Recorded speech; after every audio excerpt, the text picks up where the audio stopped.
नमस्कार, मेरा नाम भवतोष फोगाट है और आपका स्वागत है हमारे channel physics bye Bhavtosh Phogat में। आज हम आपको पढ़ाएंगे क्लास 12th में इलेक्ट्रोस्टैटिक पोटेंशियल। इसमें हमारा पहला टॉपिक है इलेक्ट्रिक पोटेंशियल डिफरेंस।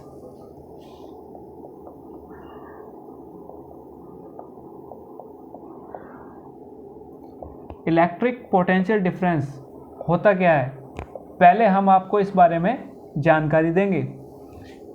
इसके लिए आप एक डायग्राम की सहायता से समझिए। हमारे पास दो पॉइंट हैं, ए और दूसरा पॉइंट है हमारे पास बी, ए और बी। अब हमारे पास 1 कूलम चार्ज है, 1 कूलम चार्ज। तो अगर हम 1 कूलम चार्ज को ए पॉइंट से लेके यहाँ से हम शुरू करते हैं और बी पॉइंट तक ले जाते हैं, तो अगर 1 कूलम यानी यूनिट चार्ज को अगर हम यूनिट चार्ज को ए पॉइंट से बी पॉइंट तक ले जाते हैं, तो उस ले जाने में जो हमने वर्क किया है उसे हम कहेंगे इलेक्ट्रिक पोटेंशियल डिफरेंस। सबसे पहले अगर आपको ध्यान रखना हो तो इसकी डेफिनेशन से आप अंदाज़ा लगा सकते हैं। इलेक्ट्रिक पोटेंशियल डिफरेंस को V से डिनोट करते हैं और इसका फॉर्मूला होता है work done upon charge. V equal to work done upon charge, यानी V equal to W upon Q। यहाँ पे अगर हम चार्ज को यूनिट ले लें यानी 1, तो यही फॉर्मूला हमारा बन जाता है। ये हो जाएगा V equal to W upon 1, यानी कि 1 से कुछ फर्क नहीं। तो हमारे पास क्या बचा, V इक्वल टू W, यानी कि electric potential difference equal to work done. कब? जब हम यूनिट चार्ज, यानी कि अगर हम यूनिट चार्ज को एक पॉइंट से दूसरे पॉइंट तक ले जाएं और उस ले जाने में जो हमने वर्क किया उसे हम कहते हैं इलेक्ट्रिक पोटेंशियल डिफरेंस। एक बार फिर बता दें, एक पॉइंट से दूसरे पॉइंट तक यूनिट चार्ज को ले जाने में जो वर्क किया जाता है हम उसे कहते हैं इलेक्ट्रिक पोटेंशियल डिफरेंस। अगर हम इसकी SI यूनिट की बात करें तो वर्क डन इसकी यूनिट होती है जूल, और चार्ज की कूलम, तो ये हो गया जूल पर कूलम, या फिर इसे हम सिंपली वोल्ट कहते हैं, तो इसकी SI यूनिट हो गई वोल्ट। अब हम बात करेंगे इलेक्ट्रिक पोटेंशियल की। इलेक्ट्रिक पोटेंशियल में ये सेम कंडीशन होती है, उसका भी फॉर्मूला ये होता है। बस इसके बाद अगर हम बात करें इलेक्ट्रिक पोटेंशियल,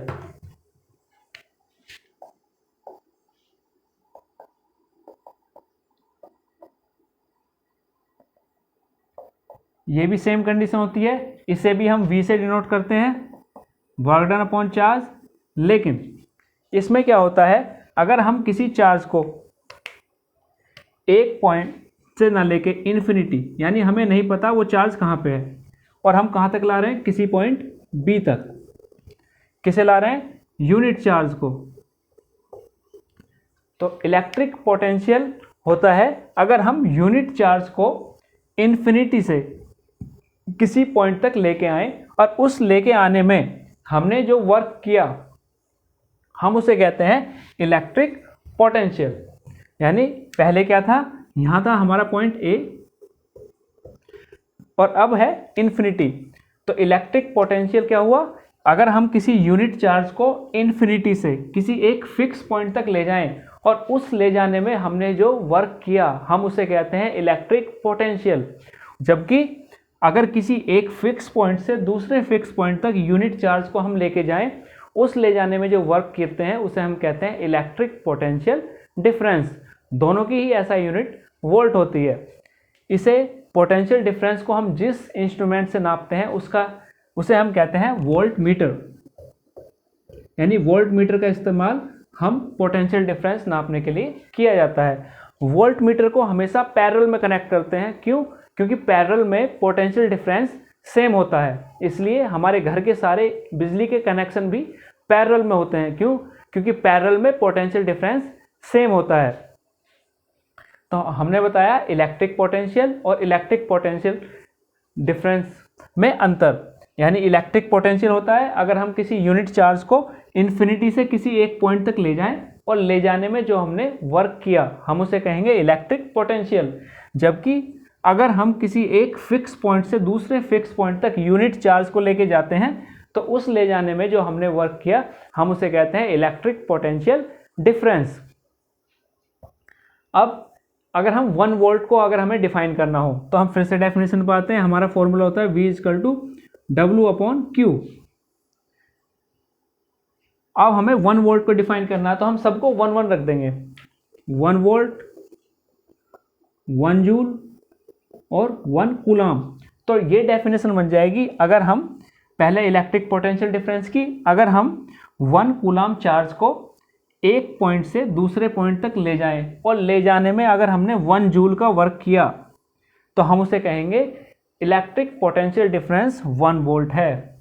यानी अगर हम एक पॉइंट से दूसरे पॉइंट तक यूनिट चार्ज को ले जाएं और ले जाने में हमें 1 जूल का वर्क करना पड़े तो हम उसे कहेंगे कि पोटेंशियल डिफरेंस 1 वोल्ट है। इसी तरह अगर इलेक्ट्रिक पोटेंशियल 1 वोल्ट हो तो अगर हम यूनिट चार्ज को इन्फिनिटी से किसी एक फिक्स पॉइंट तक ले जाएं और ले जाने में हमें 1 जूल का वर्क करना पड़े तो हम उसे कहेंगे इलेक्ट्रिक पोटेंशियल।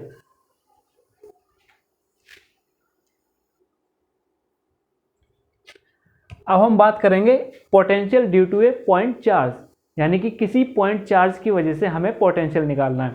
तो इसके लिए डायग्राम है। हमारे पास एक सोर्स चार्ज है, सोर्स चार्ज यानी जिसका जो इलेक्ट्रिक फील्ड जनरेट करता है, ठीक है, यानी ये क्यू चार्ज है, इसका जो है वो है साइन, वो पॉजिटिव है। अब हम एक यूनिट चार्ज यानी कि 1 कूलाम चार्ज को इन्फिनिटी से लेके आते हैं।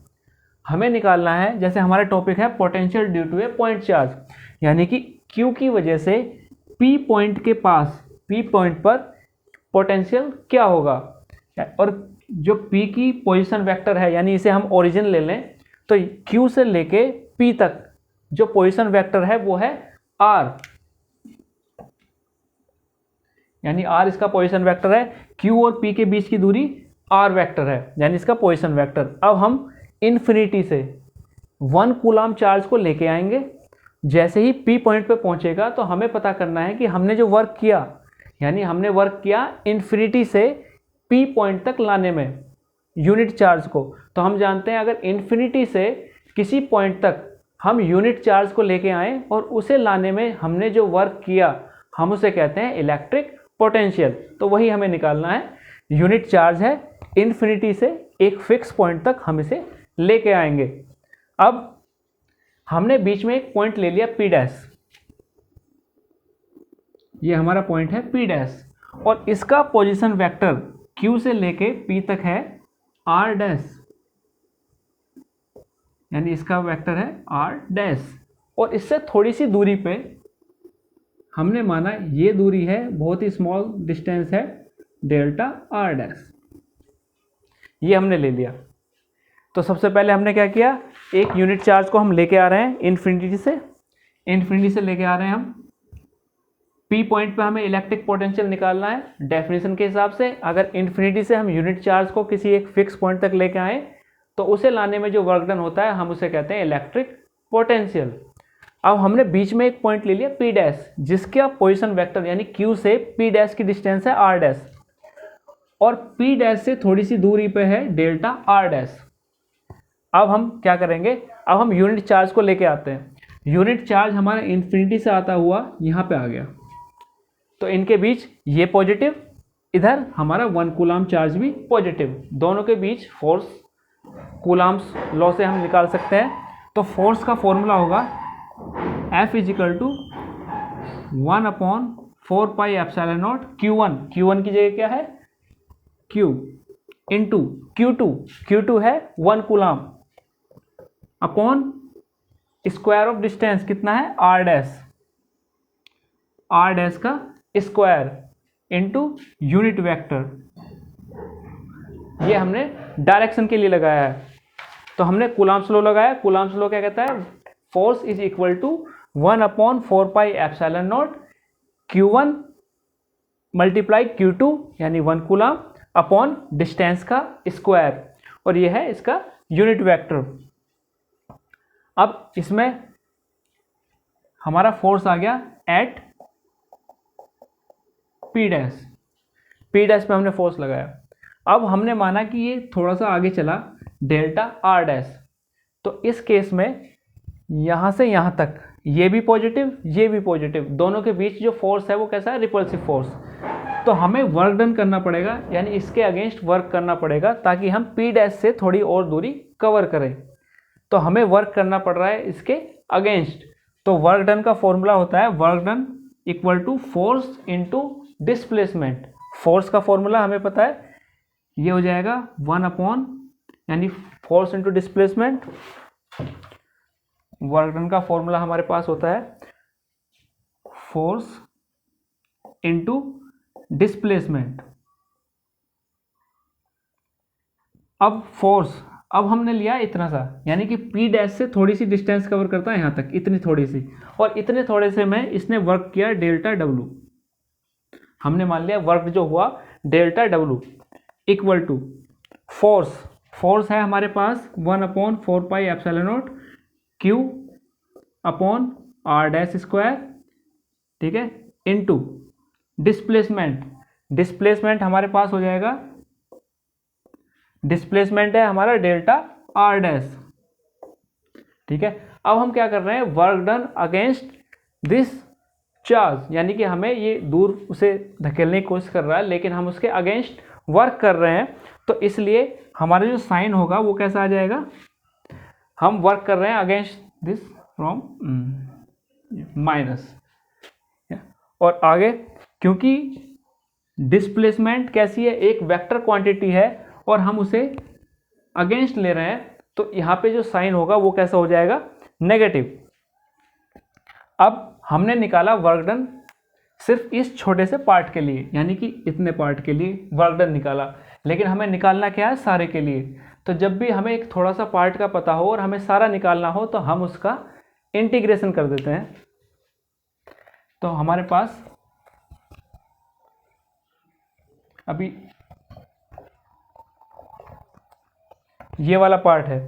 अब हम क्या करेंगे, टोटल वर्क डन निकालने के लिए हम इसका इंटीग्रेशन कर देंगे। कहाँ से कहाँ तक, हम कहाँ से ला रहे हैं, इन्फिनिटी से लेके हम पी पॉइंट तक लेकर आ रहे हैं। तो इन्फिनिटी से और पी पॉइंट तक की डिस्टेंस कितनी है, आर, इसका मैग्नीट्यूड। तो हम लेकर आ रहे हैं इन्फिनिटी से आर। हमने थोड़ा सा पार्ट निकाला, फिर हम कंप्लीट निकालना चाहते हैं तो हम उसके लिए इंटीग्रेशन कर देंगे। अब इसकी वैल्यू रख देंगे, माइनस हमने बाहर लिख दिया 1 upon 4 pi epsilon naught Q upon R dash square into D R dash. अब जो कांस्टेंट है हम उसे बाहर निकाल लेंगे। हमारे लिए क्यू भी कांस्टेंट, 4 पाई एप्सिलॉन नॉट भी कांस्टेंट, बस क्या बचा 1 upon R dash square into D R dash, और इसकी लिमिट इन्फिनिटी से आर। अब इसकी पावर नीचे प्लस की है, ऊपर जाएगी तो माइनस, यानी ये हो जाएगा minus Q upon 4 pi epsilon not limit infinity से आर डैश की power -2 into D R dash. अब अगर हमें इंटीग्रेशन करना हो तो हमारे पास फॉर्मूला होता है, अगर r की पावर n है तो हम उसे करते हैं r की पावर n+1 अपॉन n+1। यहाँ पे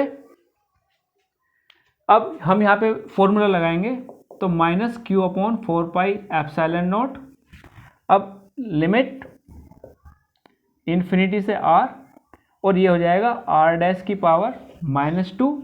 जैसे यहाँ r की पावर n थी तो हम n में 1 ऐड कर देते हैं, यहाँ r डैश की पावर -2 है तो हम -2 में 1 ऐड कर देंगे, अपॉन जो पावर है उसमें 1 ऐड करके नीचे लिखते हैं। तो यहाँ पावर -2 थी तो -2 में 1 ऐड करके हमने यहाँ पे लिख दिया।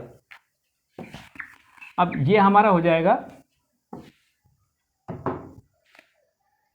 ये हमारा हो गया minus Q upon 4 pi epsilon naught R dash की पावर -1 अपॉन -1, और लिमिट इन्फिनिटी से आर, माइनस माइनस प्लस, हम चाहें तो लिमिट ऐसे रख सकते हैं, तो ये हो जाएगा plus Q upon 4 pi epsilon not, और माइनस है क्योंकि इसकी पावर -1 में, ऊपर -1 में है, नीचे जाएगी तो प्लस हो जाएगी, ये हो जाएगा आर डैश अपॉन इन्फिनिटी से आर। अब हम लिमिट रखेंगे तो हमारे पास क्या आ गया, Q upon 4 pi epsilon not. पहले हम क्या करते हैं, अगर हमारे पास ये वाली कंडीशन होती है तो हम पहले आर डैश में रखेंगे आर, यानी आर डैश की जगह हम रख दिया अपर लिमिट आर, फिर माइनस का साइन। अब हमारे पास है इन्फिनिटी, तो हम आर डैश की जगह रखेंगे इन्फिनिटी। 1 अपॉन इन्फिनिटी यानी बहुत ही स्मॉल क्वांटिटी, इसे हम नेगलेक्ट कर देंगे, यानी ये बहुत ही छोटी होगी।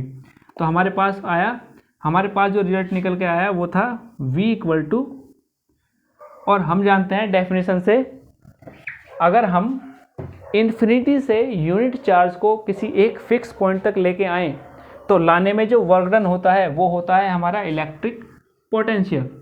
तो हम इसकी जगह रख देंगे W लेफ्ट हैंड साइड में, तो ये हो जाएगा 1 upon 4 pi epsilon naught Q upon R।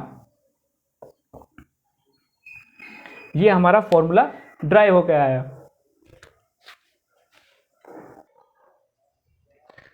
तो इसमें एक बार आप फिर देख लीजिए, हमारे पास Q चार्ज है और हम इन्फिनिटी से 1 कूलाम चार्ज को लेके आते हैं, तो हमें P पॉइंट पर निकालना है इलेक्ट्रिक पोटेंशियल। तो उसके लिए हमें पता है कि इलेक्ट्रिक पोटेंशियल की डेफिनेशन होती है, अगर हम 1 कूलाम चार्ज को इन्फिनिटी से किसी एक फिक्स पॉइंट तक लेके आएँ तो हम उसे कहेंगे इलेक्ट्रिक पोटेंशियल। तो हम सबसे पहले क्या करेंगे, 1 कूलाम चार्ज को हम लेके चले, हम पहुँचे एक पॉइंट P डैश पर, तो P डैश पे एक इलेक्ट्रोस्टैटिक फोर्स होगा, उसे हमने निकाला कूलाम्स लॉ से, यानी 1 upon 4 pi epsilon naught Q upon R square. फिर P डैश के बाद थोड़ा सा हमने माना डेल्टा R डैश थोड़ी सी दूरी है, और जो हमारा R डैश यूनिट वेक्टर था वो था अलोंग OP डैश, लेकिन हम उसके अगेंस्ट इसे लेके आ रहे हैं डेल्टा R डैश। तो हमने वर्क डन निकाला, वर्क डन हमारा था फोर्स इनटू डिस्प्लेसमेंट, तो वर्क डन हमने निकाला फोर्स इनटू डिस्प्लेसमेंट था हमारा डेल्टा R डैश। हमने थोड़ा सा निकाला, फिर कंप्लीट निकालने के लिए हम इस सब का इंटीग्रेशन कर दिया। इंटीग्रेशन के लिए हमने लिमिट ली इन्फिनिटी से R, फिर हमने जो कांस्टेंट पार्ट था उसे बाहर निकाल लिया, लिमिट बची इन्फिनिटी से R। अब नीचे पावर प्लस की है, ऊपर जाएगी तो माइनस की 2। फिर हमने फॉर्मूला लगाया, R की पावर n dr का होता है R की पावर n+1 अपॉन n+1। तो हमने भी -2 की पावर में 1 ऐड किया, फिर -2 में 1 ऐड किया, तो ये हमारा बन गया R डैश की पावर -1 अपॉन -1। इसके बाद हमने R डैश की पावर -1 थी, यहाँ पे माइनस माइनस प्लस हो गए, इस वाले माइनस से ये वाला माइनस प्लस। अब R डैश की पावर -1, ऊपर -1 है तो नीचे जाके +1। अब इसकी लिमिट रखेंगे, पहले लिखा हमने अपर लिमिट, R डैश की जगह हम R रखेंगे, तो 1 अपॉन R, फिर R डैश माइनस का साइन लगाएंगे, R डैश की जगह इन्फिनिटी रखेंगे, 1 अपॉन इन्फिनिटी, बहुत ही स्मॉल क्वांटिटी, इसे हम नेगलेक्ट कर देंगे। तो हमारा फॉर्मूला आ जाएगा V equal to 1 upon 4 pi epsilon naught Q upon R। तो ये था potential due to a point charge. तो आज हमने पढ़ा इलेक्ट्रिक पोटेंशियल और इलेक्ट्रिक पोटेंशियल डिफरेंस में डिफरेंस, और potential due to a point charge. आज के लिए इतना ही। अगर आपको वीडियो पसंद आई हो तो इसे लाइक ज़रूर कीजिए, और इसे अगर शेयर नहीं किया है तो शेयर भी कीजिए, और अपने दोस्तों के साथ इसे शेयर करना ना भूलें ताकि वो भी इसका फ़ायदा उठा सके। धन्यवाद।